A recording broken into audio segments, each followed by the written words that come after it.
G'day and welcome back to the channel, Ginger Ninja's Movie Reviews. I am the Ginger Ninja and these are my movie reviews. If you're new to my channel, thank you very much for tuning in, stopping by and checking it out. It is truly appreciated. And for all my returning viewers, thank you very much for sticking with me as we enter a new year. So first off, hope everyone had a great holiday period and a great New Year's. Happy New Year to everyone. But this year I'm doing something a little different.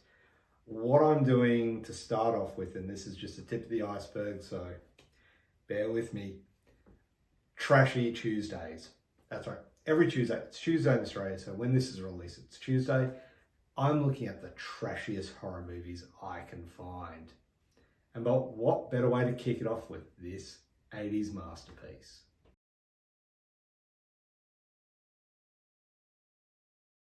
That's right, we are looking at Street Trash from 1987. Now, look at that cover. I've got vivid memories of this video in the shops, hiring it out, and there's just this melted face in a toilet. Like, yeah. So, obviously, starting at Trashy Tuesdays, we're looking at Street Trash from 1987. This was directed by J. Michael Moreau. Now, I'll probably pronounce some of these names wrong, so forgive me, but it stars Mike LeKay, Bill Safil, Vic Noto, Pat Ryan, James Lorenz, and many more. Now, rewatching this, I heard this voice from one of the actors. I'm like, I know that voice. I knew it. Like, it's a very distinct voice, and it was none other than James Lorenz, who has been in a multitude of films, namely Frankenhooker. Yeah, and that is also a great film. Definitely recommend you check it out. Now, anyway, let's get into this one because I'm really keen to get this Trashy Tuesday started. And yeah, so the plot involves a liquor store owner finds a case of Viper in his cellar, and he decides to sell it to the local hobos for $1 a bottle, unaware of its true properties. The drink causes anyone who consumes it to melt extremely violently and very messily. Two homeless lads find themselves caught up against the effects of this toxic brew, as well as going head to head with Bronson, a Vietnam veteran with sociopathic tendencies. Yeah.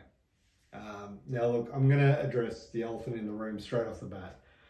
This film, the gratuitous and tasteless nature of this film, Street Trash, it revels in its shock value, and it doesn't care if it offends you in any way, shape or form. It's got a relentless assault on decency, which might be a turn off for some viewers. And yeah, okay, that's fair enough. The film does seem to mistake shock for substance, and it may leave you wondering if there's any point to the madness beyond just being gross for the sake of being gross. Okay, so let's look at the cast, or more accurately, the characters in Street Trash, because apart from Pat Ryan and James Lorenz, I can honestly say I have not seen any of these actors in any other films. And even then, the two that I have, Pat Ryan, James Lorenz, yeah, they're in, usually lower budget films, so yeah.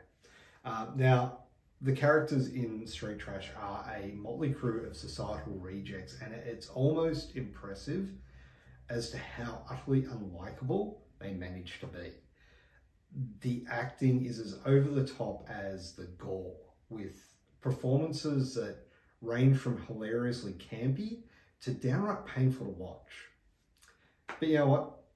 In a movie where bums in a junkyard are playing catch with a, cut off dick and melting away after drinking tainted booze, subtlety is clearly not the goal here.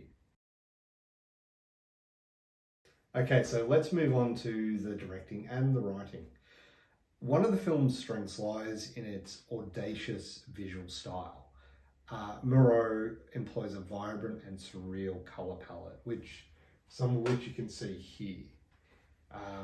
And it creates a nightmarish yet strangely captivating atmosphere He obviously was influenced heavily by Sam Raimi. There is a scene which very reminiscent of Evil Dead, with the camera snaking its way through the crumbling cityscape. And these are really well done. So yeah, had a really good time watching those little bits here. But that's about it.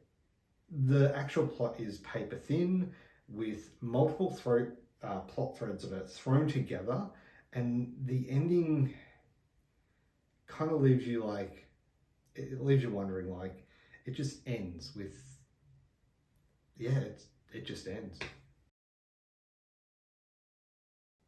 And now for the effects. Street Trash doesn't shy away from pushing the boundaries of good taste and common decency, and for that, it definitely earns its stripes as a unique piece of cinema. I mean, this is the scene I was talking about earlier, the guy melting away in the toilet, like, jeez. The special effects, though incredibly low budget, have a certain charm that adds to the film's B-movie appeal. And these kind of effects look fantastic, like they do. It's kind of like a special effects workshop gone wrong, and yet strangely right. The infamous melting scenes showcase the commitment to practical craftsmanship, which is commendable. Considering the film's limited budget, the grotesque neon-lit aesthetic contributes significantly to the film's memorable and unique identity within the exploitation genre. The film revels in its use of vibrant colours in these scenes, which you can't tell much from here, but you can see obviously the blue, you can see a bit of the pink and stuff like that. There's huge amounts of green and yellow, and it really creates a great visual effect. Rewatchability. Now, this was a tough one because, as I mentioned, I hired this out on VHS, and I probably hired it out a few times. Back then, when I first saw this, I was probably, it's very safe to say, I was more interested in the grossness of the film, the effects, the gross out humor as well. Nowadays, I do tend to look for a little bit more, and that is one of this film's major flaws, is that its lack of narrative coherence and character development. Street Trash is more concerned with shock value and gross out moments rather than crafting a compelling story or building well-rounded characters. And look, while its memorable aesthetic and practical effects are effective, they don't fully compensate for the lack of cohesive narrative or meaningful character development. And that does make it hard on the rewatch. There is also a lot of things that would not be considered PC anymore in any way, shape or form. But therein, it does line at shock value for that. So that part of the rewatchability, yeah, it does have that. Especially if you've not seen this film. It is very non-PC, very. So be warned. So overall, Street Trash is the kind of movie you watch when you're in the mood for something so bad it's good. Or maybe just so bad it's bad. Or maybe you just want a little bit of trash. Throwback to the 80s. Something with a film that thrives on shock value and visual audacity, which this one does in spades. But unfortunately, it does ultimately fall short in terms of substance. But it is one that you would get a kick out of. But be warned, it's very non-PC, like I said. It's got a lot of shit that won't fly nowadays. But there you have it. There are talks of a remake of this one.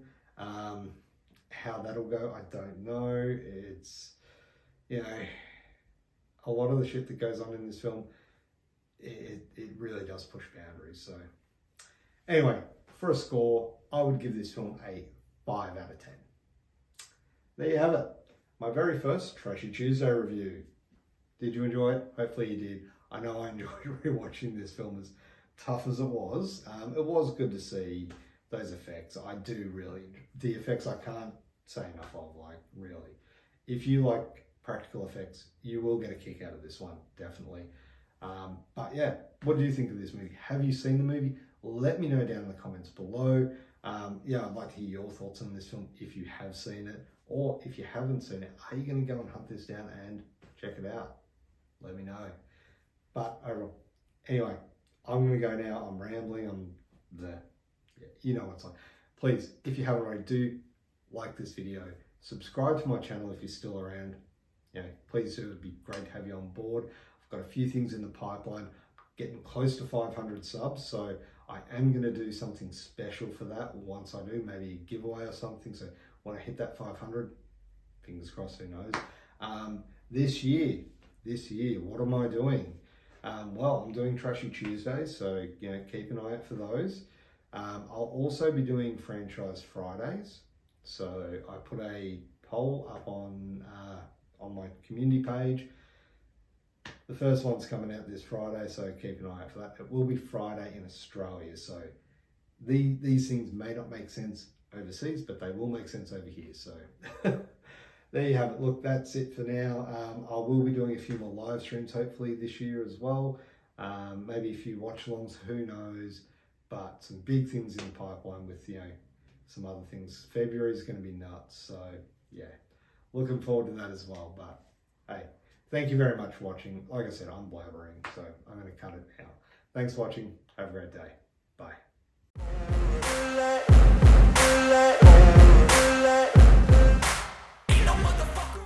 So one of the film's major flaws lies in its lack of an adhesive...